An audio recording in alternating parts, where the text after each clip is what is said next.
Assalamualaikum students, I hope you all are doing well.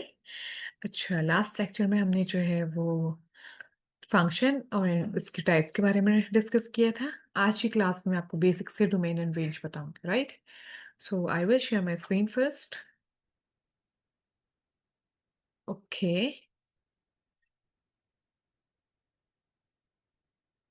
my screen is sharing now. Okay, so first of all I will explain you the basic definition of the domain. Domain क्या होता है हमारे पास? Domain set of all input values, right? That function is allowed to take. Okay, जैसे कि अगर मैं आपको sets बताऊं, सेट्स तो आपने पहले भी पढ़ा होगा स्टूडेंट्स।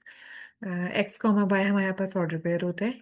ठीक है, अगर मैं इसमें कुछ बेसिक एग्जांपल बताऊं, जैसे वन पुट करने के आपके पास आंसर टू आया, टू पुट करने से आपके पास आंसर थ्री आया, थ्री पुट करने से आपके पास आंसर फोर आया।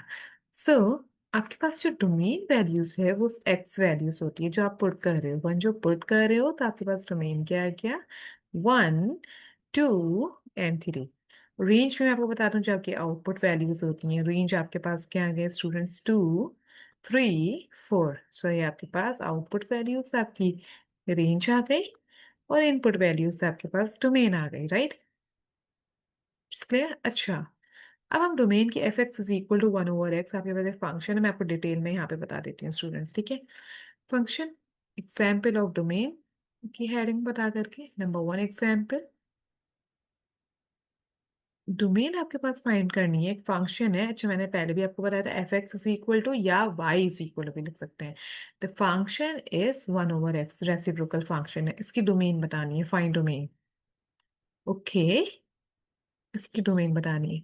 सो डोमेन आपके पास क्या होता है, क्या क्या आप इनपुट इसमें डाल सकते हैं, लेकिन याद रहे कि आपका फंक्शन अनडिफाइंड नहीं होना चाहिए। अनडिफाइंड जहां पे आपके पास फंक्शन हो गया स्टूडेंट्स, उसका मतलब है कि वो आप एक्स की वैल्यूज नहीं ले सकते हो, राइट? सो वो आप एक्स की वैल्यूज नहीं ले सकते हैं। फॉर एग्जाम्पल यहाँ पे आप चेक कर लो इन रेफरेंस, एक्स की वैल्यू आप क्या क्या पुट कर सकते हो। एफ एक्स के अंदर जो पुट कर रहे हैं उसको हम इस तरह लिख रहे हैं, फॉर एग्जाम्पल वन पुट कर दिया, वन पुट करने के बाद आपका आंसर वन आ गया, ये तो अलाउ इससे तो अनडिफाइंड नहीं हो रहा। For example negative one put कर दिया, वन ओवर नेगेटिव वन का मतलब है नेगेटिव वन। ठीक है, फिर आपके पास आपने फॉर एग्जाम्पल यहाँ पे पुट किया, टू पुट कर दिया, टू पुट करके आपके पास आ गया 0.5 सिमिलरली। लेकिन जब आपने एक्स की जगह जीरो पुट किया तो जीरो, वन ओवर जीरो क्या होता है? अनडिफाइंड। आप कैलकुलेटर में भी चेक कर सकते हैं, अनडिफाइंड होता है, राइट? सो अनडिफाइंड का मतलब है कि आप एक्स की वैल्यू कुछ भी डाल दें, कोई भी रियल नंबर डाल दें, उससे फर्क नहीं पड़ता। लेकिन जब आपने जीरो डाला तो आप क्या हो गया? फंक्शन अनडिफाइंड हो गया। इसका मतलब ये हो गया कि आपका जो है डोमेन है all real numbers, all real numbers,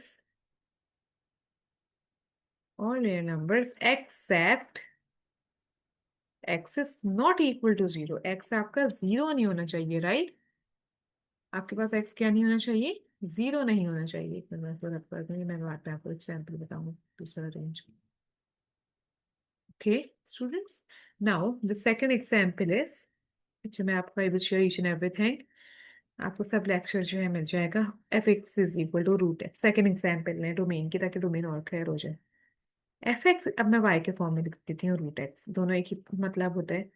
ठीक है, अच्छा यहाँ पे आपके पास जो है students, F x is equal to square root of X का मतलब होता है, पहले आप एक्स की जगह पुट करके देख लें क्या क्या डोमेन हो सकता है, आप अपने जहन से भी चेक कर सकते हैं। जीरो पुट करेंगे तो कोई फर्क नहीं पड़ता, वन पुट कर रहे हैं तब भी रूट जो है वन आ रहा है, फोर पुट कर रहे हैं रूट ऑफ फोर आपके पास आता है टू। लेकिन जब आप इसके अंदर नेगेटिव वन पुट कर रहे हो, नेगेटिव वन वैसे आयोटा के बराबर होता है जो कि कॉम्प्लेक्स नंबर है, वो बात की बात है, वो बात की मैं आ सकती है, कॉम्प्लेक्स नंबर आपके पास आ जाते हैं। लेकिन इसमें आपके पास जब आप कैलकुलेट पे करोगे तो आपके पास एरर आएगा, मतलब अनडिफाइंड हो जाता है। अनडिफाइंड इसका मतलब है कि ऑल रियल नंबर्स आपके वो लेने हैं, लेकिन एक्स की value should be greater than and equal to zero. तो ये आपकी डोमेन आ गई। आपको एक्स की वैल्यू डोमेन बता दी ना कि जीरो या जीरो से ज्यादा आप पुट कर सकते हो, ये सब अलाउ है। इससे कम आप करोगे आपका फंक्शन अनडिफाइंड हो गया। ठीक है, number third one, third one आपके पास क्या आ रहा है? एफ एक्स इज इक्वल, एक और एग्जाम्पल लेना, f x is equal to x square. तो number third, f x is equal to, this is x. Writing का थोड़ा सा मैं जल्दी में बताने में थोड़ा सा, okay, F x is equal to x square. Zero से शुरू करते हैं, जीरो पुट कर दें, जीरो का स्क्वायर भी जीरो होता है, -1 पुट कर दें, -1 का स्क्वायर भी पॉजिटिव है, ठीक है, 1 है, सॉरी नॉट 2, 1 है। सो और एग्जाम्पल ले लें आप, -1 पुट कर दें, अच्छा -1 का स्क्वायर भी जो है वो पॉजिटिव है, 2 पुट कर दें, 2 का स्क्वायर भी मतलब इसमें सारी वैल्यूज अलाउ है। इसकी डोमेन क्या है, all real numbers, all real number, सब रियल नंबर है, इधर नंबर इज पॉजिटिव नेगेटिव, तो ये डोमेन आ गई आपके पास। एक और हमारे पास है, I think 3x + 2 linear function.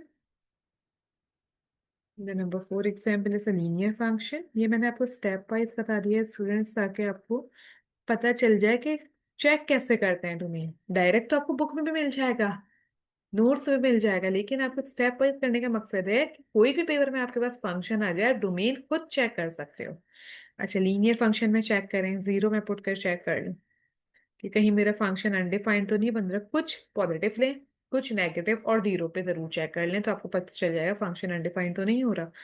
अच्छा जी, अब यहाँ पे 3 × 0, 0 + 2, 2 डिफाइंड है, -1 पे भी चेक करें। वैसे आपकी कॉमन सेंस की बात है, यहाँ पे कहीं अनडिफाइंड नहीं होगा फंक्शन। -1 और एक +1 ले रहे, सब पे ही डिफाइन हो रहा है। लीनियर फंक्शन की डोमेन ऑल रियल नंबर्स ही होती है, ठीक है। इसकी डोमेन जो है वो क्या आ गई, ऑल रियल नंबर्स, यहाँ पे आपको कुछ एक्सक्लूड नहीं करना, ऑल रियल नंबर्स, ठीक है। ये तो डोमेन क्लियर हो गया, सेट ऑफ इनपुट वैल्यूज होती है। अच्छा जी, कुछ डोमेन को हम ना रिस्ट्रिक्ट कर देते हैं। रिस्ट्रिक्शन का मतलब ये होता है कि वो रिस्ट्रिक्ट दे देता है कि आपको यहाँ से यहाँ तक की वैल्यूज लेनी है। फॉर एग्जाम्पल, यहाँ पे आपकी रिस्ट्रिक्शन नजर आ रही है, 0 से लेके 5 तक वैल्यूज आपने लेनी है। मतलब 3x + 2, जो फंक्शन आपके पास जो गिवन है स्टूडेंट्स, 3x + 2, इसमें आपकी वैल्यूज जो है या तो आप 1 पुट कर दो, मतलब 0 से लेके 5 तक का मतलब क्या है, ये 1 2 3 4, ये 4 वैल्यूज पुट करें। This question wants to concentrate on that domain only even though bigger domain exist.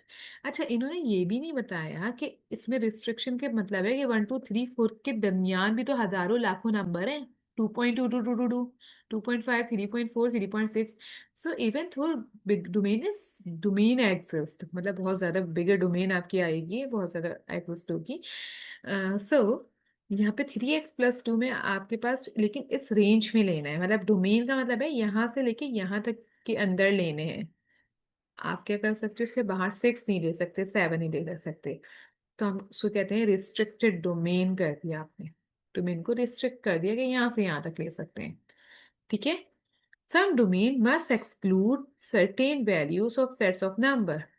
तो इसका मतलब है कि अगर आप, अब यहाँ पे एक और एग्जाम्पल आ गई आपके पास, y लिख लें या x लिख लें, x - 1, x + 7। अच्छा, यहाँ पे आप कोई भी वैल्यू ले लें, जीरो भी ले लें, अलाउ होगी, लेकिन अगर आप यहाँ पे x की जगह 1 करते हैं तो 1 - 1 क्या बना रहा है, जीरो की कंडीशन बना रहा है।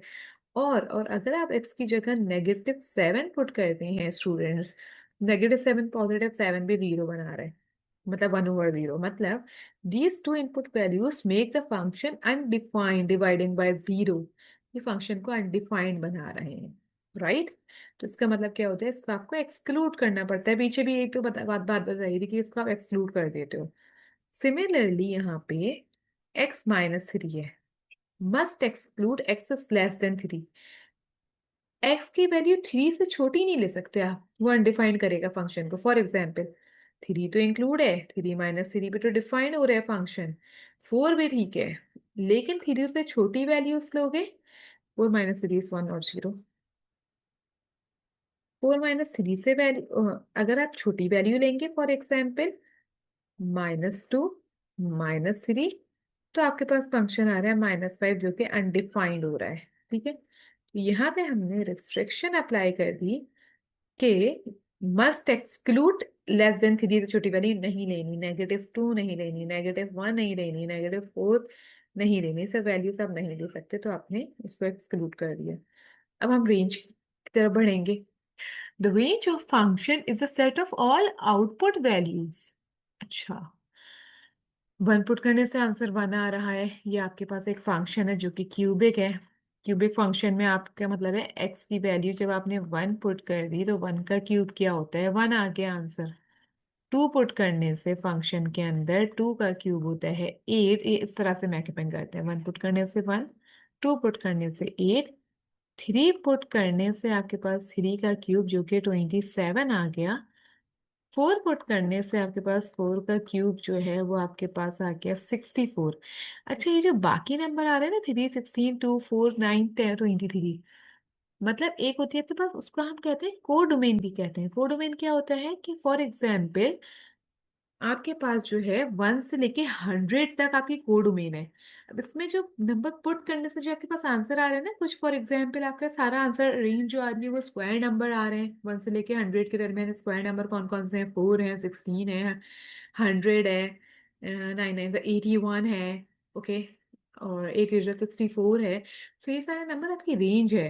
लेकिन जो कोडोमेन होगी ना वो आपकी 1 to 100 है। तो इसी तरह से यहाँ पे 3 16 2 4 9 23 ये सब आपके कोड डोमेन में आ गए, ठीक है। उसी के अंदर से रेंज जो आपका आंसर पुट करने से आ रहा है, ये डिफरेंस होता है, ठीक है। उसके बाद आपका जो है जो रेंज आ रही है, इसका मतलब है इसको आपने इस तरह लिख दिया, F x is equal to, आपने सिंबल बनाया सेट का, 1 पुट करने से 1, 2 पुट करने से 8, 3 पुट करने से 27, X comma Y, X comma Y, X comma Y, 4 put करने से 64, राइट। ये आपने सेट बना दिया।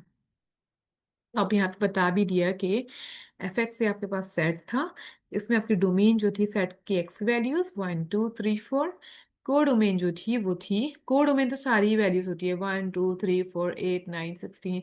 जैसे कि आपके पास जो है वो यूनिवर्सल सेट पढ़ा था ना, उसमें जैसे कि हम लिखते थे कि यूनिवर्सल सेट का मतलब है पूरा एक सेट टोटल। को डोमेन का मतलब है कि जो रिजल्ट आ रहे हैं ना वो तो सिलेक्टेड है, पूरा एक कोडोमेन, उसको हम कहते हैं कोडोमेन। जैसे 1 2 3 4 8 16 जो यहाँ पे सारी कोडोमेन है। और रेंज आपके पास वाई वैल्यूज है 1 8 27 64, राइट। ये तो हमारे पास क्लियर हो गया रेंज और कोडोमेन का कॉन्सेप्ट। एक छोटा सा कॉन्सेप्ट स्टूडेंट्स में आपको और दूंगी, रेंज का एक, हाँ हाँ, रेंज का एक सवाल और देख लेते हैं। Y is equal to 2x+1 divided by x+4। अच्छा, इस तरह के फंक्शंस में स्टूडेंट को बहुत प्रॉब्लम होती है कि हम इसकी रेंज कैसे पता करें। डोमेन तो हम पता कर सकते हैं, रेंज कैसे पता करें। तो इसके लिए एक मेरे पास तरीका ये है कि रेंज पता करने के लिए आप इसमें से ना एक्स की वैल्यूज निकाल लो, ठीक है। एक्स की वैल्यू को वो कर लो, मतलब y इज इक्वल टू, ठीक है। ये रेंज के लिए डोमेन तो हमें पता है, डोमेन आपके पास क्या होगा, 0 भी पुट कर सकते हैं, ऑल रियल नंबर्स हैं। एक्स एक्स देखना है आपको, रेंज में आपको वाई देखना पड़ता है, तो यहाँ से एक्स फाइंड करना है, ठीक है। तो ये हो जाएगा y(x+4y) 2x+1, ठीक है, 2x+1। अब आपके पास क्या होगा यहाँ से, एक्स वालों को, मतलब एक्स को एक तरफ उसको वेरिएबल बनाए, -y(x) हो जाएगा, 4y (-1) हो जाएगा। यहाँ से एक्स ले लें कॉमन, एक्स कॉमन आएगा तो 2 - y, और यहाँ से हो जाएगा 4y (-1). सो यहाँ पे आपके पास हो जाएगा X is equal to 4y(-1), 2 - y। इसका मतलब ये है कि यहाँ जो डिनोमिनेटर हमें चेक करना है, क्योंकि न्यूमिनेटर में तो आप कुछ भी डाल सकते हैं जो आपके ऊपर है, 0 भी चलेगा, 1 भी चलेगा, नेगेटिव भी चलेगा, लेकिन जो डिनोमिनेटर है, डिनोमिनेटर में y की वैल्यू अगर आप 2 पुट कर दो तो फंक्शन आपका हो रहा है, डिनोमिनेटर आपका हो रहा है अनडिफाइंड। इसका मतलब ये है कि तमाम वैल्यूज आपकी रेंज है except y is equal to 2, ठीक है, एक्सेप्ट y इज नॉट। तो आपकी रेंज क्या है, all real numbers except y is equal to 2, except y is equal to 2। इस तरह आप यूं भी लिख सकते हैं y is not equal to 2 and the other thing is that आपके पास ये आ गया। दोबारा मैं रिपीट कर देती हूँ रेंज को पता करने के लिए। वैसे तो फंक्शंस की रेंज आप आसानी से पता कर सकते हो, लेकिन यहाँ पे कंफ्यूजन वाला फंक्शन है, स्टूडेंट्स को कंफ्यूज होता है रेंज कैसे पता करेंगे इसकी। तो आप क्या करो, यहाँ से एक्स को वेरिएबल बना लो, मतलब इसको आप इसकी एक्स की वैल्यू फाइंड कर लो। पहले आपने इसको क्रॉस मल्टीप्लाई कर दिया, ब्रैकेट ओपन कर दिया, और यहाँ से जो है एक्स को कॉमन लेने के बाद जो है आपने क्या किया, एक्स की वैल्यू को फाइंड कर लिया, which is equal to 4y my -1/2 - y। ये जो y है, रेंज में आपको क्या करना है, y चेक करना है, y की वैल्यू चेक करना है क्या नहीं पुट कर सकते, और डोमेन में आपको एक्स की वैल्यू पुट चेक करना है कि क्या नहीं पुट कर सकते। ठीक है, ये बात याद रखना है। न्यूमिनेटर में तो सब कुछ चला हुआ है, डिनोमिनेटर में 2 नहीं होना चाहिए, सिंपल। ठीक है, ये काम जो है ये आप, ये सारी चीज़ें तो आप पहले भी कर चुके होंगे स्टूडेंट्स, तो ये इतना कंफ्यूजन वाला नहीं है पार्ट। सो फिर आपने बता दिया y is not equal to 2, और real numbers except y is not equal to 2। ठीक है, अच्छा, और आपके पास लिखने का क्या तरीका होता है कि आपकी वैल्यू नेगेटिव इंफिनिटी से infinity except y is not equal to 2। So negative infinity till 2 union 2 till infinity. इसका मतलब ये है कि ये जो नेगेटिव इंफिनिटी से -2 एंड 2 से इंफिनिटी, ओपन ब्रैकेट का मतलब है कि लास्ट एंड 2 इंक्लूडेड नहीं है, इसके दरमियान की सारी चीजें इंक्लूडेड है। ये ओपन ब्रैकेट का मकसद ही होता है, this is open bracket, right. ये आपका ओपन ब्रैकेट है। और 2 टू इंफिनिटी का मतलब ये है कि 2 इंक्लूडेड नहीं है, इंफिनिटी का मतलब है कि इंफिनिटी का भी हमें एंडिंग पॉइंट नहीं पता, लेकिन इसके दरमियान के, इसके आगे पीछे के नंबर सब इंक्लूडेड है एक्सेप्ट 2। ये एक और तरीका होता है हमारा डोमेन और रेंज लिखने का, ब्रैकेट, राइट।